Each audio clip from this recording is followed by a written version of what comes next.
Shalom saudara-saudara yang dikasihi dalam Yesus Kristus.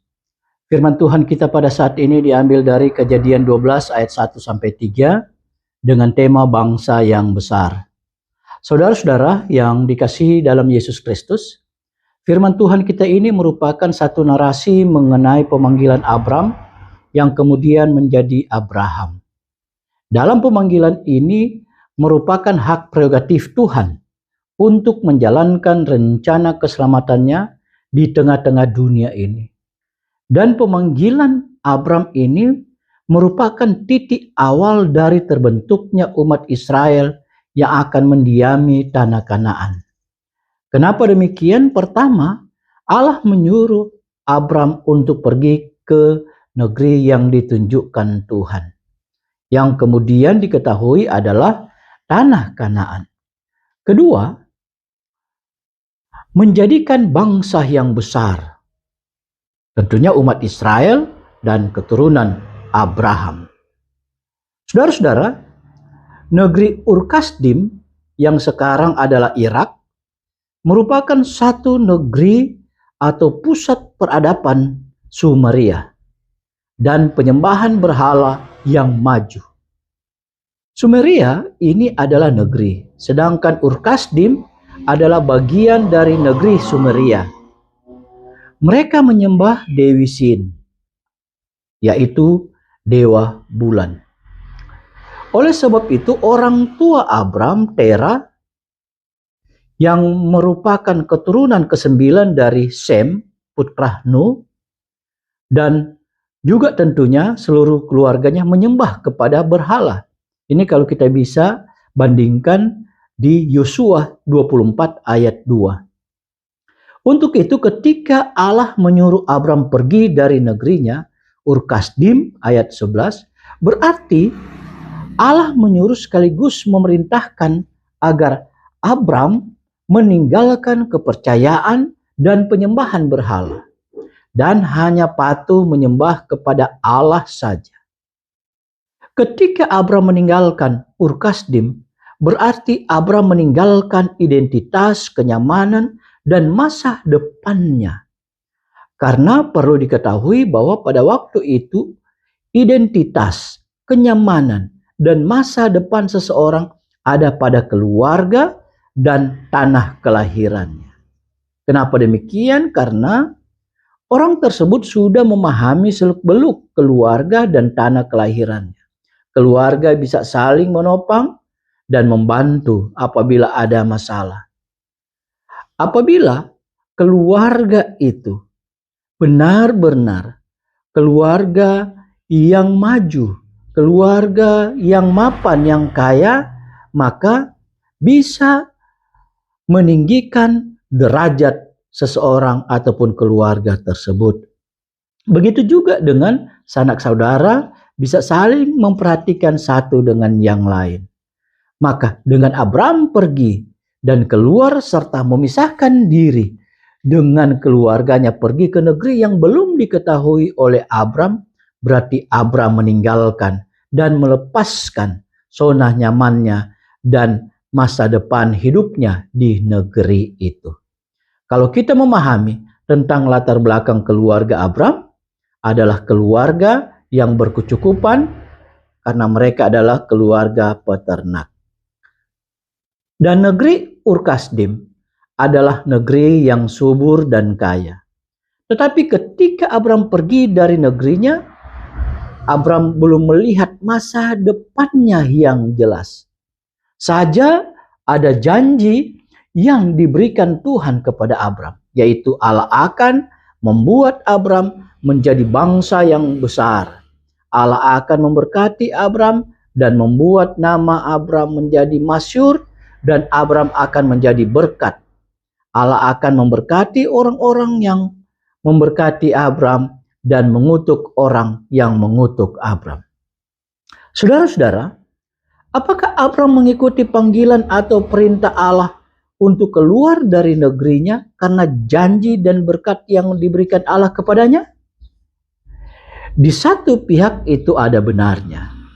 Karena Allah menyentuh sisi kemanusiaan Abram yang ingin mempunyai masa depan yang lebih baik yang lebih mapan. Tetapi di pihak lain, Abram mengikuti perasaan batinnya untuk menyembah kepada Allah yang benar, Allah pencipta langit dan bumi, Allah yang maha kuasa. Karena perlu diketahui, dalam tradisi Yahudi, dalam hal ini Midrash adalah satu bentuk tafsiran orang Yahudi untuk menjelaskan sesuatu.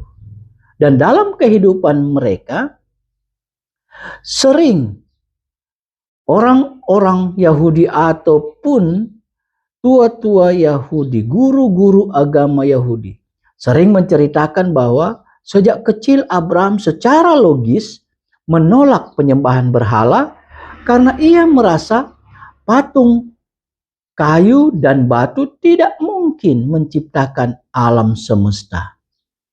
Itulah sebabnya pada waktu Allah memanggil dan memerintah kepada Abraham untuk keluar dari negerinya, walaupun Allah tidak memperkenalkan dirinya secara langsung direspon Abraham. Abraham merespon karena ada perintah. Sehingga dapat disimpulkan bahwa Allah itu hidup dan bisa berkomunikasi dengan manusia. Berbeda dengan berhala, patung batu atau kayu yang tidak bisa berkomunikasi dan berbicara dengan manusia. Pemanggilan Abram merupakan inisiatif Allah yang direspon oleh iman Abram. Sehingga lahir ketaatan Abram untuk mengikuti arahan dan petunjuk Allah. Abram berkeyakinan bahwa tuntunan Allah dan janji Allah akan direalisasikan. Sehingga kehidupan dan masa depan Abram diberikan sepenuhnya kepada Allah. Saudara-saudara yang dikasihi dalam Yesus Kristus, tema kita ialah bangsa yang besar. Untuk memahami ini, yang perlu kita ketahui adalah maksud Allah menjadikan Abram atau Abraham menjadi bangsa yang besar adalah dari keturunan Abram atau Abraham akan terjadi satu bangsa yang besar secara pemerintahan. Begitu juga secara rohani. Dari keturunan Abram atau Abraham akan terjadi bangsa yang kudus, yaitu orang-orang yang percaya kepada Yesus merupakan satu bangsa. Memahami bangsa yang besar berarti kita bagian dari bangsa yang besar itu, yaitu bangsa yang takut, taat kepada Tuhan dan hanya menyembah kepada Tuhan saja. Di samping itu juga sebagai bagian dari bangsa yang besar, kita harus menjadi berkat bagi orang banyak. Kenapa demikian? Karena kita telah diberkati oleh Tuhan. Dan harus diingat, pengertian bangsa yang besar bukan seperti pengertian dunia.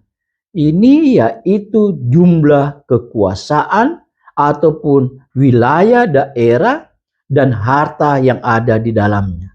Tetapi yang dimaksudkan menjadi bangsa yang besar kepada Abram, pertama, keturunan Abram banyak seperti bintang di langit dan pasir di laut. Kedua, ada penyertaan Tuhan karena bangsa yang besar adalah milik Allah. Abram hanya merupakan sarana Allah menjadikan bangsa yang besar. Oleh sebab itu, dalam bangsa yang besar ada berkat Tuhan. Dalam bangsa yang besar ada kualitas iman. Ketiga, fungsi bangsa yang besar adalah untuk memuliakan Tuhan. Jadi, kita sebagai bagian dari bangsa yang besar harus menunjukkan kualitas iman. Dan kualitas iman itu harus terlihat. Salah satu iman yang terlihat adalah kita menjadi berkat bagi orang lain. Kita harus membantu orang lain agar orang lain terbantu. Jadi dengan berkat yang kita miliki, seperti pengetahuan, keahlian, bahkan ekonomi, kita bisa membagikan atau bantu kepada orang lain lewat pengajaran sesuatu seperti membuat kue, jahit menjahit, atau kita bisa berdiakonia terhadap orang lain. Dengan melakukan ini, orang lain akan menerima berkat dan akan maju perekonomian mereka. Saudara-saudara, kita juga harus memahami bahwa masih banyak saudara-saudara kita yang merupakan bagian dari bangsa besar itu yang harus didewasakan imannya. Untuk itu penting bagi kita untuk melakukan pekabaran Injil. Harus juga kita memahami bahwa ada dua model pekabaran Injil. Yaitu, pertama, pekabaran Injil keluar. Kita harus pergi atau keluar dari jemaat kita untuk ber-PI di tempat lain, memberitakan Yesus sebagai Tuhan dan Juru Selamat manusia. Kita membuat orang lain itu hidup dalam pertobatan. Kedua, pekabaran Injil ke dalam. Pekabaran Injil ke dalam berarti kita harus mengunjungi saudara-saudara kita seiman, sejemaat yang selama ini kurang ke gereja. Kita datangi dan kita ajak untuk datang ke gereja. Atau bahkan saudara-saudara kita yang berada dalam kegelutan iman, berada dalam berbagai-bagai persoalan. Kita tenangkan, kita kuatkan, dan kita ajak mereka ke gereja. Karena iman akan bertumbuh salah satunya dengan mendengar firman Tuhan. Iman akan kuat akan dalam diri kita kalau kita senantiasa mendengarkan firman Tuhan. Jadi dengan seringnya kita ke gereja mendengar firman Tuhan, iman kita akan bertumbuh dan kita akan menjadi dewasa yang benar-benar memahami maksud dan rencana Tuhan dalam diri kita. Untuk itu saudara-saudara, mari kita sebagai orang Kristen yang hidup dalam bagian dari bangsa yang besar itu untuk ber-PI. Karena ber-PI atau bersaksi adalah tugas gereja yang harus dilakukan oleh gereja di mana saja. Agar kita diberkati, orang lain juga diberkati. Demikianlah firman Tuhan, Tuhan memberkati kita.